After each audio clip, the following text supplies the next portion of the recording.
everyone, welcome back to Gina's Corner. Today in Gina's Corner, I will show you how to recover damaged nails with Kiss Manicuring. This perfect DIY kit is great for a woman who wants to maintain a healthy nail at home. Here we have my lovely model, Bree, and she will be applying the nail mask, and I'm just gonna walk her through the steps as we go. So we have our nail mask here, and we're gonna start out with this. This is step one. So you're just gonna open up that package.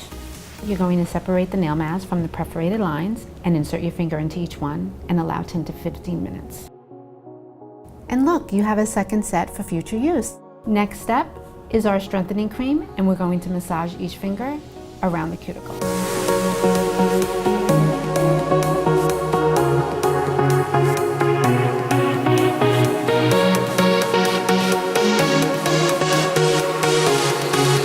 Our final step is our cuticle oil, which contains vitamin E and almond oil for rapid hydration.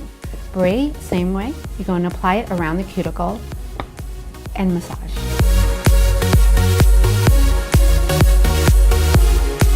And we're done. Bree is on her way with beautiful, healthy nails thanks to Kiss Manicuring. Thanks for watching Gina's Corner. See you soon.